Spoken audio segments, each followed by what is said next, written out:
Assalamualaikum warahmatullahi wabarakatuh. Perkenalkan, kami dari kelompok 11. Nama saya Siti Khayatun dan teman saya Muhusnul Akib. Kami ingin mempresentasikan supervisi pendidikan tentang supervisi pembelajaran di madrasah.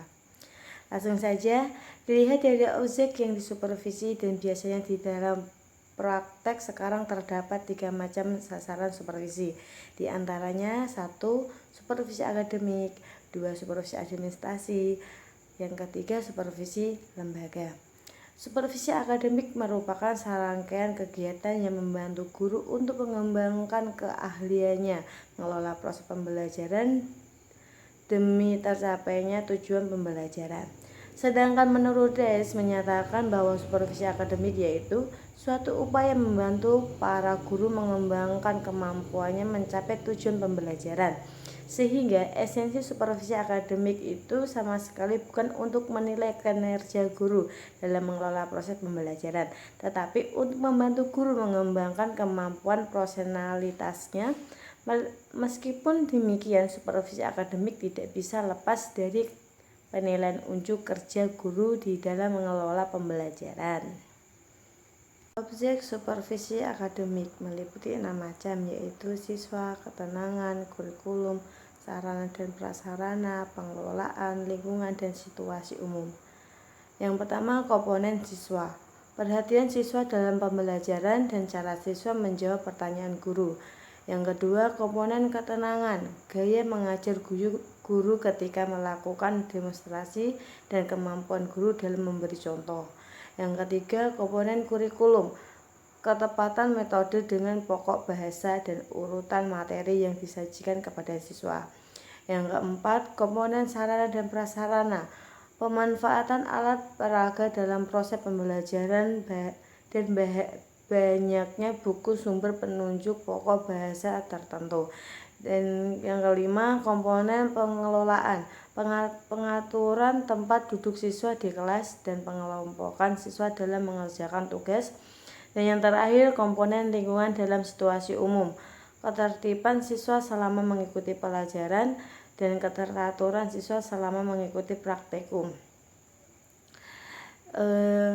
Supervisi administrasi dan supervisi lembaga akan dipaparkan oleh Mas Akib. Monggo untuk Mas Akib.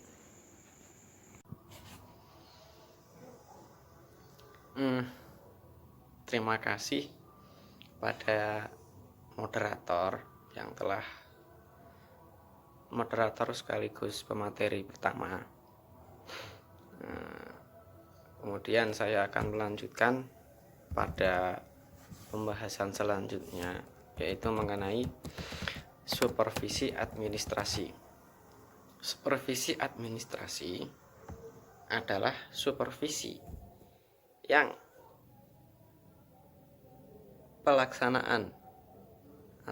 pelaksanaannya itu ditujukan kepada pembinaan dalam pemanfaatan sarana. Siapa yang dibina dan siapa yang membina pada bab ini atau pada materi ini. Jadi pemanfaatan setiap sarana dan prasarana, pembinaan dalam pemanfaatan dan prasarana, pembinaan dalam pemanfaatan sarana dan prasarana bagi keperluan pembelajaran. Jadi tetap yang membina itu kepala sekolah dan yang dibina adalah staf-staf administrasi dan guru yang berkaitan dengan hal tersebut. Jadi sederhananya supervisor itu melakukan pengamatan pada staf-staf administrasi untuk memanfaatkan dan memanfaatkan secara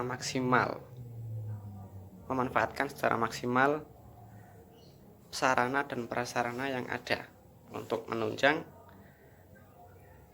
pembelajaran agar pembelajaran itu berjalan sesuai dengan mestinya.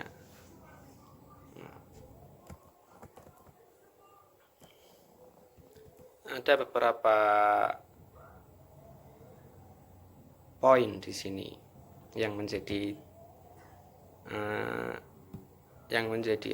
objek dari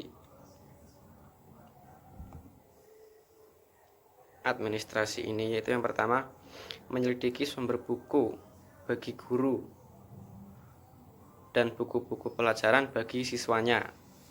Kemudian yang kedua merencanakan pemakaian ruangan di sekolah. Yang pertama menyelidiki sumber buku bagi guru dan buku-buku pelajaran bagi siswanya. Nah, ini harus tahu ya, bagian administrasi itu harus tahu dari mana buku-buku ini, apakah dari dinas terkait, dinas pendidikan mungkin, atau dari bantuan-bantuan pemerintah seperti itu, atau dari siapalah. Kemudian yang kedua merencanakan pemakaian ruangan di sekolah. Tentunya di sekolahan itu kan ada ruangan-ruangan. Nah, di situ ruangan-ruangan atau ruang kelas gitu, sarana lah. Nah, itu nanti yang merencanakan ini dipakai untuk apa itu kan dari pihak administrasi ini. Kantor di sebelah mana, kemudian ruang kelas 1, ruang kelas 2, sampai perpustakaan, laboratorium, itu menjadi tugas dari staf-staf yang mengurusi bidang administrasi. Nah, kemudian yang C, poin ketiga, merumuskan kebijakan tentang pembagian tugas mengajar para guru. Jadi tetap dalam pantauan kepala sekolah juga. Kepala sekolah memberikan arahan atau memberikan pengertian kepada staf administrasi untuk pembagian tugas mengajar bagi para guru-guru yang berada pada lingkungan sekolah tersebut. Kemudian berperan sebagai penerima, penyortir, pencatat, pengarah, pengolah, dan penata arsip dalam proses surat menyurat. Bagian tata usaha nih biasanya kan ada surat keluar, misal surat panggilan pada siapa, orang tua murid dan lain sebagainya. Kemudian yang terakhir berperan dalam kegiatan surat menyurat. Nah, ini masih ada kaitannya dengan poin keempat tadi. Nah, berperan sebagai penerima, penyortir, pencatat, pengarah, pengolah, dan penata arsip. Jadi setiap ada surat itu kan harus ada surat keluar dan arsipnya, karena nanti ketika ada sesuatu hal yang mengharuskan untuk surat itu dilihat kembali masih ada gitu. Nah, penanggung jawab supervisi administrasi ada 6 macam. Yang pertama meliputi kurikulum, pengisian buku, catatan pelaksanaan pelajaran, jadwal pelajaran untuk kelas tertentu, kemudian daftar siswa, daftar presensi siswa, denah kepengurusan kelas, dan nomor 3 ketenagaan, kualitas persiapan mengajar, ketepatan waktu guru hadir di kelas, pengelolaan. Pengelolaan ini lebih difokuskan ke penunjukan wali kelas, sarana dan prasarana. Selanjutnya setelah pada supervisi administrasi ada supervisi lembaga. Supervisi lembaga ini menyebarkan objek pengamatan supervisor pada aspek-aspek yang berada di lingkungan sekolah. Jika supervisi akademik bertujuan untuk meningkatkan setiap mutu pembelajaran, maka supervisi lembaga bertujuan untuk meningkatkan nama baik sekolah atau kinerja sekolah.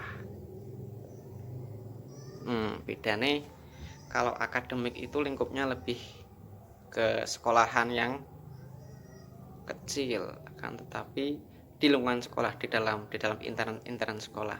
Tapi kalau lembaga ini gini, kalau akademik itu yang urusan ke dalam, meliputi sekolahan,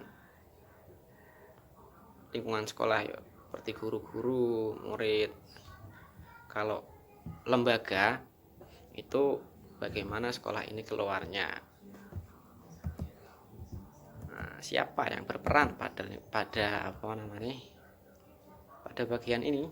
Tetap yang pertama kepala sekolah. Kepala sekolah merupakan bagian yang sangat penting. Jadi supervisi bagaimana sekolahan ini bisa bagus ke depannya. Itu tergantung kepada pembinaan yang diberikan oleh kepala sekolah pada guru-guru, staf, dan lingkungannya kepada guru. Jadi kepala sekolah ini ada yang mengawasi lagi, yaitu pengawas sekolah.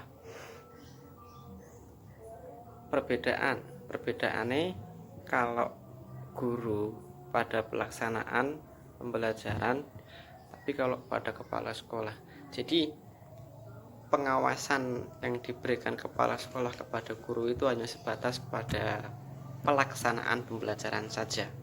Namun akan tetapi kalau pada kepala sekolah yang dilakukan oleh pengawas sekolah itu meliputi bagaimana kepala sekolah itu mampu atau tidak menjalankan tanggung jawab yang telah diberikan kepadanya. Setelah kepala sekolah ada pendidik. Guru di sini adalah ujung tombak pelaksanaan pembelajaran.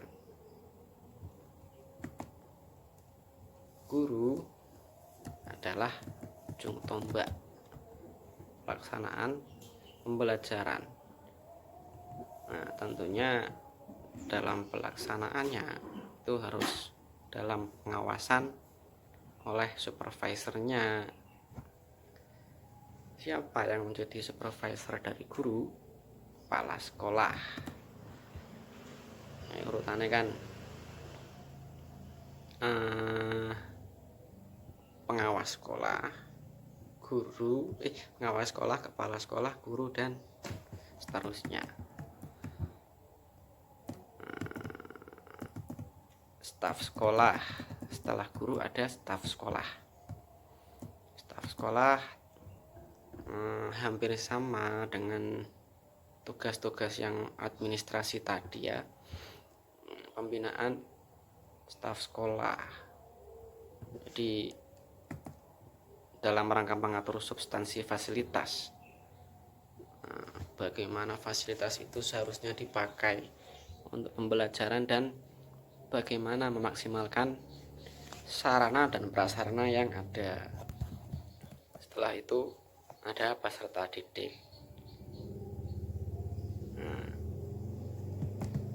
Peserta didik, dan yang terakhir ada sarana dan prasarana.